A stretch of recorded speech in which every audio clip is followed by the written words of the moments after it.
بسم اللہ الرحمن الرحیم۔ فرمان مصطفیٰ صلی اللہ تعالی علیہ وآلہ وسلم، مجھ پر درود شریف پڑھو، یہ تمہارے لیے کل قیامت کے دن نور ہوگا۔ یعنی تم اپنے مجلسوں نا یہ محفل ہوتی ہے، اس پر درود شریف پڑھا کرو مجھ پر، کل قیامت کے دن میں تمہارے لیے نور ہوگا۔ صلو علی الحبیب صلی اللہ علیہ وسلم۔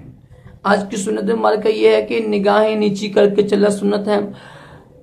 فرض علوم کے لیے دعوت اسلامی کے مدنی قافلے میں لازمی سفر کریں، اجتماع میں شرکت کیا کریں، اور نماز اور جو دیگر کورس ہوتے ہیں اس میں شرکت کیا کریں، برکتیں حاصل کریں۔ اس وقت اس پرفتن دور میں دعوت اسلامی ایک نعمت ہے۔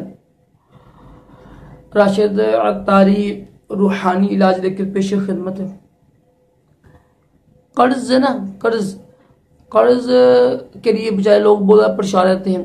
حدیث پاک میں ہے جو لوگ قرض لیتے ہیں نا اور اس کی نیت ہے نا ادا کرنے کی، تو اللہ تعالیٰ ایک فرشتہ نا اس کے ساتھ لگا دیتا ہے جو اس کی ہیلپ کرتے رہتا ہے، دعا میں جو بھی کرتا ہے مثلا ہیلپ کرتا ہے۔ اور اگر اس کی نیت نہ ہوگی تو پھر وہ ٹھیک ہے نا فرشتہ ساتھ نہیں ہوتے ہیں۔ تو جب بھی کسی سے قرض لیں، اگر آپ کو ضرورت پڑ گئی ہے، کوشش کریں اچھی نیت ہو، جلدی ادا کرنے کی نیت ہو۔ قرض بہت بڑا بوجھ ہوتا ہے۔ خود نبی پاک علیہ السلام نے ایک بندے کا جنازہ نہیں پڑھا تھا کیونکہ اس کے اوپر قرض تھا، پھر ایک صحابی نے وہ قرض ادا کیا، پھر انہوں نے یہ ہمارے لیے ہے نا کہ بغیر بلا وجہ کسی کا حق نہ ماریں۔ تو بعض کا ایسا بھی ہوتا ہے سم ٹائم کہ ہمارا دل کرتا ہے یا ہم قرض اتاریں لیکن ہمارے حالات اچھے نہیں ہوتے، تو اگر اچھی نیت ہے اور حالات اچھے نہیں تو یہ روحانی علاج کیجیے گا، انشاءاللہ اس کی برکت سے اللہ تعالیٰ کوئی اسباب پیدا کر دے گا۔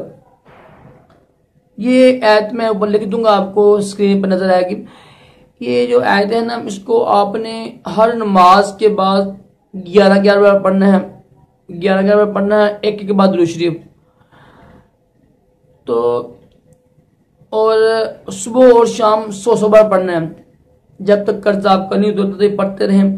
ہر نماز کے بعد 11 بار پڑھیں اور صبح و شام 100 بار پڑھیں۔ انشاءاللہ اس آیت کی برکت سے 100 بار جو پڑھنا چاہتے تو درود شریف، دیکھیں درود شریف ہے نا کوئی بھی روحانی علاج جب کرتے ہیں نا، اگر نہ بتاؤں میں کوئی نہ بتایا آپ کو درود شریف کے بارے میں، تو درود شریف لازم پڑھتے ہیں۔ اگر کسی کتاب میں لکھا اور مسئلہ لکھا نا یہ روحانی علاج کیجیے گا، تو برکت کے لیے تاکہ روحانی علاج مضبوط ہو جائے۔ درود شریف سے بڑھ کے کوئی عمل ہے ہی نہیں دنیا میں، تو پھر وہ درود شریف لازم پڑھتے ہیں۔ 3 بار پڑھ لیں، 1 بار پڑھ لیں، 11 بار پڑھ لیں، جتنی آپ کی سمجھ آتی ہے۔ تو کس کی پابندی کو نہیں ہوتی ہے کہ 1 بار پڑھنا، 3 بار پڑھنا چاہیے بس لازمی، کم از کم 1 بار، زیادہ جتنی آپ کو توفیق ہوگی، ٹھیک ہے۔